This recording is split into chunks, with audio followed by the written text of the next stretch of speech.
Now, one of the things I noticed quickly and obviously when I was looking at your mock FSA essays was that a lot of you have not mastered citing text evidence. Now, some of you, I've seen it in your other work, so I think it was just that time element that kind of made you feel like an urgency to get your essay done and you forgot completely to cite. Because there were very few people who were able to cite effectively. Now, when I saw some attempts to cite evidence, okay, which is a good thing and a bad thing, or can be a bad thing. The good thing about that is you're aware. You know that you need to cite the evidence. You can't just put a quote from a text set without saying where it came from. So that's good. So you're kind of on your way. The thing that needs to be worked on is that you need to become more efficient at doing it properly. Okay? Now, this is from a lesson, so this is just a review. This is from a lesson we did at the end of September when we were doing our first unit of study on reading the weather, reading the world. And whenever we're writing, and it's not an FSA mock or the actual FSA, I always tell you, please use your notebook charts, please use your green packet or anything else that you have, checklists, old work, feedback from me. Use all of that when you're writing. But I think that some of you have forgotten about these sentence frames that we talked about at the beginning of the year. If you remember the lesson at all, we talked about how when we're first learning something, it's sometimes helpful to have a support or something like a sentence frame to kind of guide us to the way the form should look. How should it look? So this is the chart that we put into our notebook for us to use. And again, the more you use it, the more you will be able to remember what was on it because you'll be able to see it in your mind. If you look at it every single day or every single week, you'll be able to see the chart. Go ahead, next. You'll be able to see the chart in your brain on the day of the test. If you try to do your work without looking at charts, without looking at checklists, which is good if you're proficient and you're challenging yourself, that's fine. But if you're not doing it now, when it comes time to take the test, we're going to get the same results. Okay, so remember, what is our job? Our job is to get better every day. The next piece of writing has to be better than the one previous. And now we're dealing with timed writing, which makes it even more of a challenge, okay? Because some of you wrote beautifully when there was no pressure. And as soon as you feel that pressure, it all kinds of falls apart. And I get that. I'm the same way. So I understand completely. But the more we practice, the more that pressure is relieved. Okay? The more that pressure is relieved. So let's take a look at these sentence frames. In paragraph blank, and remember, on our text sets, we have a paragraph number. So if you're looking at a text set, you can use this one. The paragraph and whatever number it is, the author states, okay? We don't always know the author of the article. We could substitute the name of the author here if we knew it. But this is a way of introducing a quote. We want to move away from putting the quote in and then saying, this is a quote from, because that makes our writing weak. It appears to be immature because it looks like an afterthought. Oh, I just did a quote. I need to tell my reader where it goes, but I don't want to do it. I forgot to do it at the beginning, so I'm just going to make up for it here. It's sort of like when you write and say, oh, I forgot to mention this. It just really brings the level of your writing down. to a lower maturity. Okay? In paragraph blank of the text is another way that you can introduce it. And remember, guys, we want to show different ways. We want to have a variety. You don't want to use the same one every single time because then it becomes repetitive. And that actually keeps you from scoring as high as you could in that category. According to the author of source, and then you could put the source number. According to the author of source 2. Or you could say, according to the author of, and remember how to punctuate titles. That's another lesson that we have to review because we are not paying attention to how we should punctuate titles. So an article gets quotation marks. So according to the author of Polar Bears in Peril, which is the title of one of the articles in your Polar Bears, okay? And then you can finish that off with your quote or your summary or your paraphrase. Based on the information in source, and then you could give the number, based on the information in the title of the article. Okay, so remember, we've had these sentence frames sitting in our notebook since the end of September. And so we have to remember that it's there, and we have to go back and use it. Okay, so let's take a look now at your green packet. If you look first, please look first at your transitional words and phrases chart.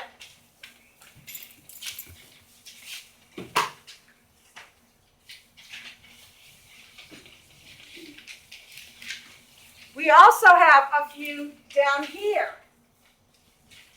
As shown in or on, and then cite specifically where in the text.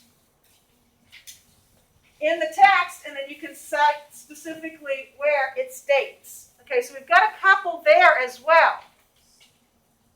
More on the chart from the end of September, but just as a reminder that we're supposed to quote or cite where we found the quote.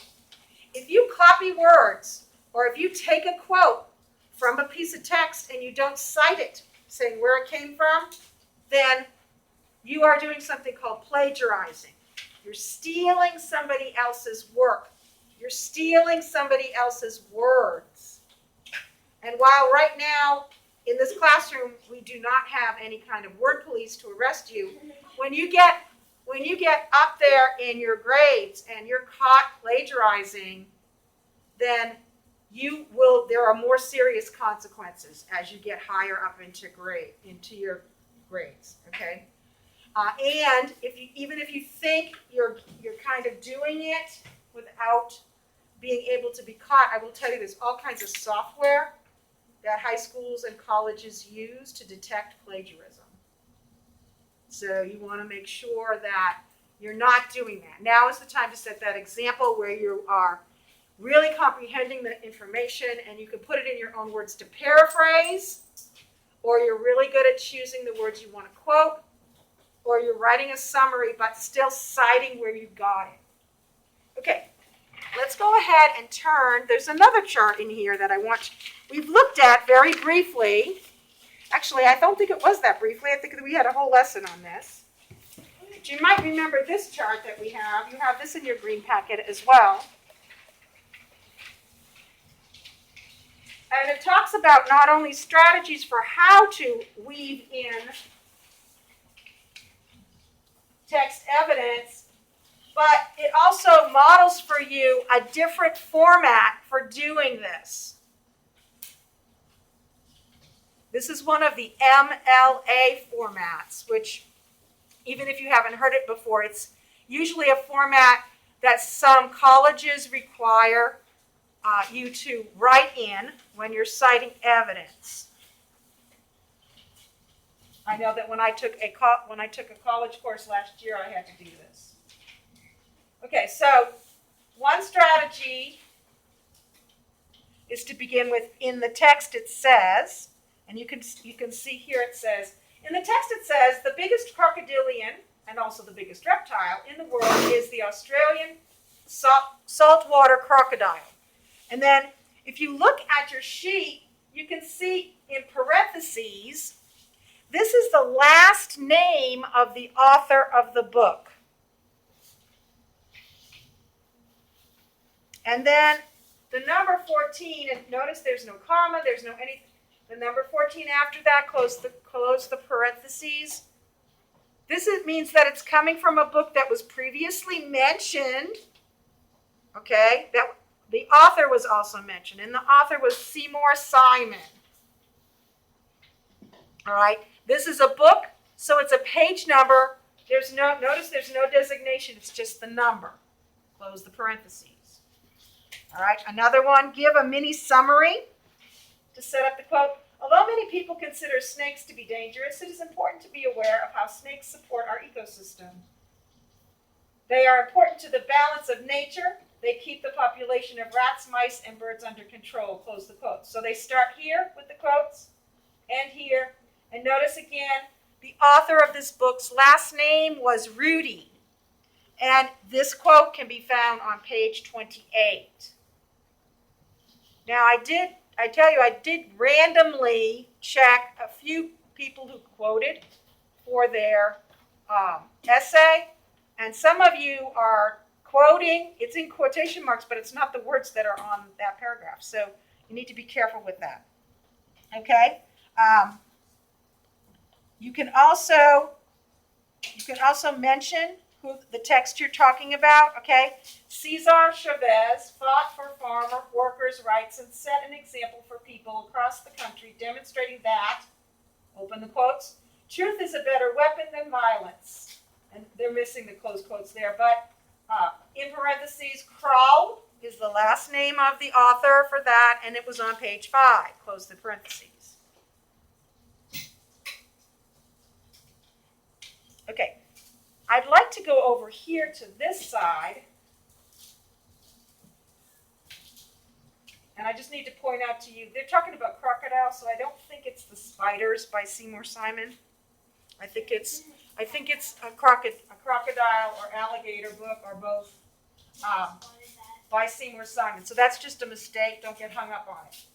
Okay, so the original text says, in the past 25 years, the Crocodile Specialist Group has nurtured 16 of the 23 species of crocodilians back to increased population levels. This is a truly remarkable record. Okay, so how do you quote a phrase from that? Here's an example. The increase in 16 out of 23 crocodilian species is, and here's the phrase. Open the quotes. Truly a remarkable record. Close the quotes. Notice in parentheses, Simon. Last name of the author, page 27. Close the quotes. Okay? And then, notice this with a paraphrase. Notice they mention the author's name. And notice how the citation changes. Simon notes the significance of the population increase in 16 out of 23 species. Notice, they don't have to put Simon anymore because they mentioned his name in the sentence. So they just put the page number. All right, and this one down here, quote a phrase or mention the author. Simon states that the increase in 16 out of 23 crocodilian species is, quote, truly a remarkable record, and again, just the page. Now, I want to end with this one because it's stronger, and it shows you more of what you're going to see when you're writing from a text set. And that's back on the other side. I want you to notice, after we've looked at all of these examples, I want you to notice the difference in this one, the one on the bottom. Trying to get this situated here.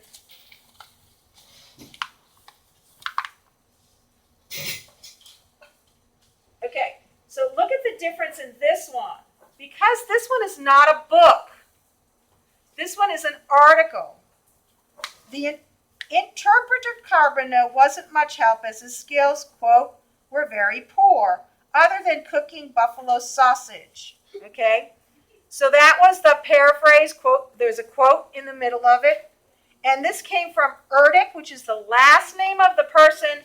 But notice, P-A-R period. So paragraph 3.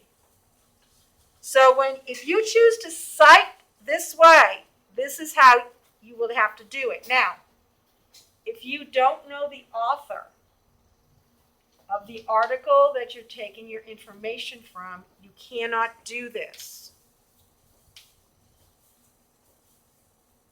If you don't know the author, for example, in polar bears, I think only 2 of the sources mention the author. We don't know the author of one of them. So for that one, you're going to either have to use the title of the article, or you're going to have to use, you're going to have to say source 1, but not in your paragraph. Ian, do you have a question? Oh, okay. All right, so let's take a look now at some examples. I will tell you that these actually come right from your mock FSA. If you recognize your work, you do not have to say a word. Nobody knows who it came from. And just pay attention to the comments so that you kind of have an idea of what you should do in order to improve your work. Okay, so the very first is actually a student's body paragraph, which is a little bit disappointing because it is so short. But again, I think that when that time element came in, a lot of people panicked and tried to write very quickly, and so the structure of the essay kind of broke down, and we didn't see people paying attention to what was going on. But notice this whole paragraph. First, people fear coyotes, but not anymore. Coyotes don't come out a lot. That's why coyotes don't bother people. Some coyotes are scared to come out. Also, rangers told people what to do and not to do. People cannot feed the coyotes. That's how people don't fear coyotes anymore. So ignore all the problems with the vagueness, and there's actually no text evidence. Focus just on the citation. See how it's different and it's not accurate. So good news, this author knows you need to cite your evidence. That's good. That's a step forward. It's a baby step forward. But this author is not doing it efficiently. They're not following the rules for citing text. All right, so let's look at the second one. This is not a paragraph. This is from within a body paragraph. For example, pigeons are descendants of rock doves. Rock doves lived in steep caves that bordered the ocean. Tall buildings resemble that steep cliff. Now notice what the author is doing. A lot of people were doing this. This quote from Pigeons and People shows how pigeons and rock doves are related. Okay, a couple of things wrong with this. Number one, if you're going to include it in your sentence and not in parentheses, then you need to begin with it. For example, in Pigeons and People, they should also be in quotation marks because it's an article, Riley. Your eyes are up here. I know that you're paying attention because what you're looking down on your desk. I don't see that you're paying attention because you don't have this on your desk. Okay, so can you see how that is a problem? It also doesn't give us the paragraph. So if I were correcting this or giving some tips in a conference, I would say, for example, in Pigeons and People, it states, pigeons are descendants of rock doves. Rock doves live in steep caves that bordered the ocean. Tall buildings resemble that steep cliff, close the quotes. And in parentheses, P-A-R, period, and the number of the paragraph. Because we mentioned the article at the beginning of the sentence, all we have to do is to give the paragraph number. Can everybody see that? All right, so let's try to check this next one. coyotes can affect us as we can affect them too. They come and play on the playground for the same reason we do. Then we have Julie McPartland, page 2. An urban park ranger says she has only seen 5 coyotes face-to-face in 13 years. Again, we have Julie McPartland, page 2. You should never feed a coyote because they will think that all humans are nice, but they aren't. Most are, but not all. Some are hunting the coyotes, and they can try and hurt them, and that is not good. So let them be wild. Julie McPartland, page 3. Okay, so what's wrong with this? What's wrong with this, Riley? Okay, that's true, but remember what our focus for this mini lesson is? We're only focusing on the way it's cited. We're not looking at the way that the body paragraph writes. We're looking at how the evidence was cited. Okay, so what's wrong with the way it was cited, Preston?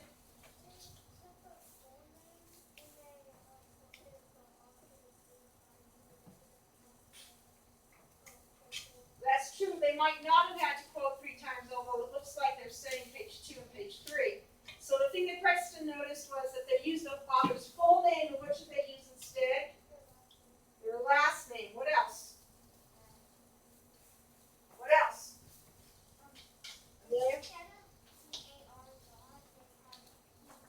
Right, they're doing a page number where they should be doing a paragraph number. So as Amelia just told us, it should be PAR period, and then whatever the paragraph number was.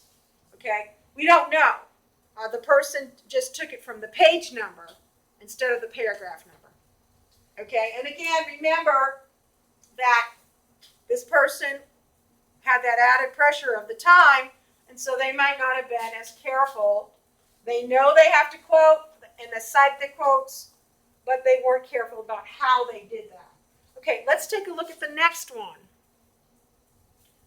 First, in the text set, the howl next door, yay, they punctuated it properly. Coyotes can affect people's lives. One example is coyotes are living in cities or outside of cities, so watch out for coyotes in cities. And then in parentheses it says paragraph 1, Julie. What's wrong with that, Fiona? They just used the person's first name. Let me tell you, if I was going to go looking for an article about coyotes by Julie, I would probably get a lot of them, right? Because Julie is somebody's first name more common than their last name, all right? Not only that, it doesn't fit the format. And we know that we have to follow the format because our reader has an expectation, all right? And we also know that further along in our educational career, there's going to be a requirement for this, okay? And you'll lose points on it. Okay, so let's look at the next one. First, in S1P4, it states, if coyotes live there, it's because parks have become cleaner and safer environments. Okay, what is wrong with this one? Eli. There's no end quotes. Okay, that's true, but let's not concentrate on that, because remember the focus of what is the focus of our mini lesson? What are we talking about? Citing the text evidence, right? So what's wrong with the way they cited it? They didn't put parentheses before S1P4 and after S1P4. No, that's not what we've been learning. Take another look at your chart. Take another look at your chart. Ian, what's wrong with it? They didn't even add a person. They didn't even Well, that's true. They don't mention the author's name, but they don't necessarily have to in what they did. But they did do something that was not quite right. Levi?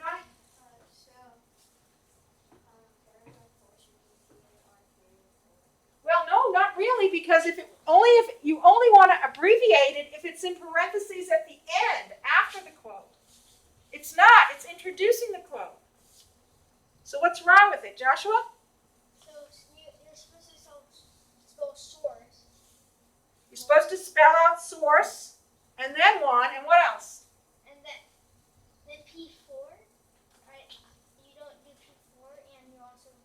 should you do instead of P4?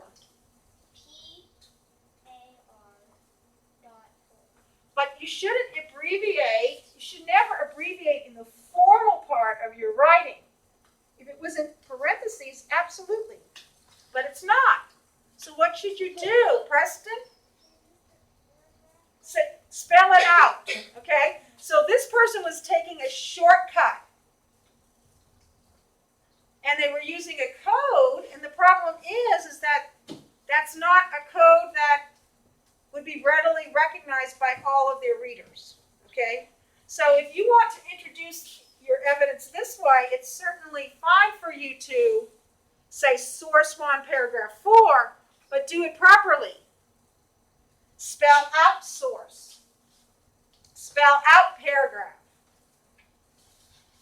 And source 1 is being used as a common noun, as a proper noun, excuse me, but the paragraph would not be, so it would be lowercase p. Remember that. Do not abbreviate in the formal part of your writing. Make sure you're writing out those words. For the same reason we don't use the symbol for and, we write out the word. We don't do B/C for the word because, we write out the word. Okay? We have to remember, we're not texting here. This is formal writing. Okay. Whoops. Let's go ahead and take a look at it. All right. For example, another example of this is in, and then we open the quotes, World War II, a pigeon named G.I. Joe received a medal for his bravery. He carried an important message to the British troops when the communication system went down. And then in parentheses, after it, it says paragraph 10 of source 3. What is wrong with the citation, Paige? Paragraph should be PAR. Okay. What else is wrong with this? What else is wrong with this? Amelia? You have to take out source. Right. Did you ever see that before? Now, the other thing is source 3 mentioned when we start the sentence? Yes. No. Another example of this is, where does it say source 3? Where does it say in source 3? It doesn't. You can't put in parentheses paragraph 10 of source 3. If you know the author's name, you can use this citation by putting the author's last name, then PAR period 10. If you don't know the author's name, you have to put the source number or the title of the article at the beginning of the sentence when introducing it. Does everybody understand that? Okay, it's important because your reader has an expectation of the format. Okay. For example, in the passage, the howl next door, what's wrong with that? What's wrong with that? Donovan? It doesn't have quotation marks around it. Is this a book? It's not a book, it's an article that we read, right? If you underline it, you're telling your reader it's a book. So, proper punctuation of titles. For example, in the passage, The Howl Next Door, it states that people are working on trying to educate people. And then we have in parentheses, paragraph 3. What's wrong with that? Claire? It should be PAR period and then number 3. Because we give the title of the article at the beginning, we can just put the paragraph there. Okay? That was, quote, let's look at the next one. Some pigeons are particularly special to people because they can be trained as messengers. Close the quote. This evidence was from paragraph 10, passage 3. What's wrong with this? Caroline, what's wrong with this?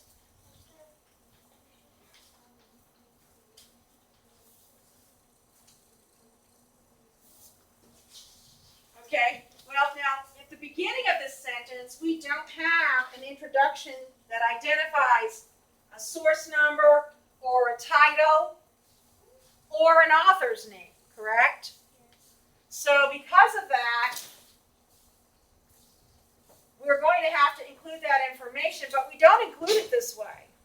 And as Caroline just said, you can't put a sentence, this evidence was from paragraph 10, passage 3. Remember, that lowers the maturity level of your writing. It's not the format that your reader is expecting. And so we want to make sure that we're doing it correctly. To correctly do this, as Caroline told us, in parentheses, last name of the author, PAR 10. Okay, so hopefully we've looked at enough examples. I've shown you some charts that you can refer to when you're writing. But during our work time today, what you're going to do is you're going to write one of the body paragraphs for your polar bears essay. It doesn't matter to me which of the body paragraphs that you do. You're going to write that body paragraph on your loose leaf paper, and you're going to be turning it in. Now, you have 30 minutes. And so I want you to stop and think for a second. Just hold on, Preston. I want you to stop and think for a second about pacing and timing. If when we're taking the FSA, we start writing our essay when we come out of the break, we have 1 hour to complete it. So we need to be able to write a body paragraph in less than the 30 minutes that we have. As a matter of fact, what I would set your goal for would be 12 to 15 minutes to write a body paragraph. And Preston, I'm anticipating your question. That should give us enough time to log and switch our books afterwards. Okay, do we have any other questions? Yes, ma'am. Your polar bears? That's okay. Pull out the plan for your mock FSA that I passed back to you. You should still have that. And I will give you the text set from your mock FSA. And you can rewrite one of those paragraphs. Anybody else in that situation? Connor, you are? Okay. I have a problem because I'm pretty sure, and I could be wrong, I could be thinking about the other room, but I'm pretty sure I asked everybody to have both of their plans done. And so I'm having a real issue with the fact that it's not. So I think that maybe what we need to do, I will make sure that I keep track of what we're doing, but maybe what we're going to have to do is if you can't keep up with the pace, you may have to work on it at home. Okay? Because I know I typically do a workflow and let you work through it at your own pace, but we've got to start kind of putting a little bit of pressure on you to work faster. Otherwise, you're going to be weeping on the day we take the test because you won't be able to get it done. Harper? You're allowed to use, as always, because this is not a test, this is not an FSA, you can use anything that you have in your desk. Okay, go ahead and get started.